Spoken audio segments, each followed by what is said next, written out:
अस्सलाम वालेकुम व्यूवर्स, मैं हसीब अहमद आपसे मुखातिब हूँ। आपको वेलकम करता हूँ अपने YouTube channel first aid pharmacy पे।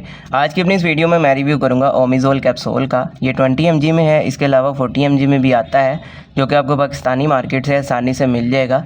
तो आज हम जानेंगे इसके क्या क्या फ़वाइद हैं, इसके क्या क्या नुकसानात होते हैं, तरीका इस्तेमाल क्या है और किन किन तकालीफ में इसका इस्तेमाल किया जाता है। ये सारी डिटेल्स आपको इस वीडियो में मैं आज दूँगा।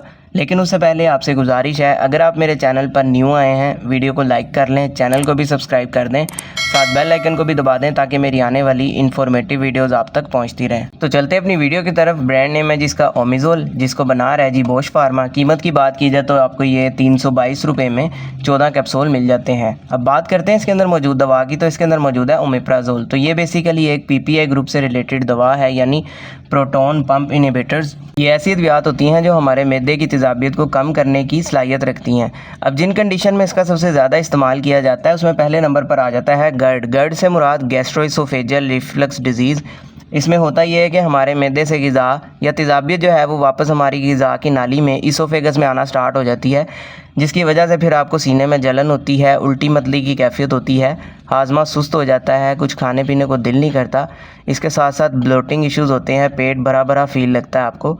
तो इस तरह की कंडीशंस होती हैं GERD में, तो इसको ट्रीट करने में इसका इस्तेमाल किया जा रहा होता है। इसके अलावा इसका इस्तेमाल होता है ज़ोलिंजर एलिसन सिंड्रोम में। इसमें होता ये है कि हमारे मैदे में तेज़ाबियत जो है वो बहुत ज़्यादा बनना स्टार्ट हो जाती है, तो इस हालत को बेहतर करने के लिए भी इसका इस्तेमाल किया जा रहा होता है। इसके अलावा इरोसिव इसोफेजाइटिस आ जाता है। इसमें होता ये है कि जब ये आपको GERD का मसला ज़्यादा देर तक रहता है, इसकी वजह से आपकी ग़िज़ा की नाली में सोजिश हो जाती है या बाज़ का ज़ख़म या अल्सर की शिकायत हो सकती है, तो इस कंडीशन में भी इसका इस्तेमाल करवाया जा रहा होता है। इसके अलावा इसका इस्तेमाल किया जाता है अल्सर्स में, यानी अगर आपके मैदे में या आपकी छोटी आंत में कोई ज़ख़म या अल्सर की शिकायत होती है तो उसको ट्रीट करने में भी इसका इस्तेमाल किया जाता है। अब बात कर लेते हैं इसके नुकसानात की। तो इसके नुकसानात में आपके सर में दर्द हो सकती है, कब्ज़ की शिकायत हो सकती है, डायरिया हो सकता है, लूज़ मोशन हो सकते हैं।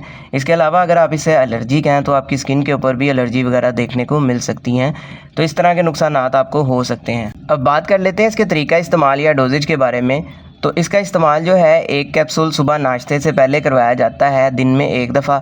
इसके अलावा जैसे आपके डॉक्टर्स आपको प्रिस्क्राइब करेंगे वैसे ही आपने इसका इस्तेमाल करना है, ख़ुद से नहीं करना, ताकि आपको बाद में कोई साइड इफ़ेक्ट देखने को ना मिले। तो ये सारी डिटेल थी जी ओमिज़ोल कैप्सूल से रिलेटेड। उम्मीद है आपको पसंद आई होगी। इससे रिलेटेड कोई सवाल है कमेंट सेक्शन में आप मुझसे पूछ सकते हैं।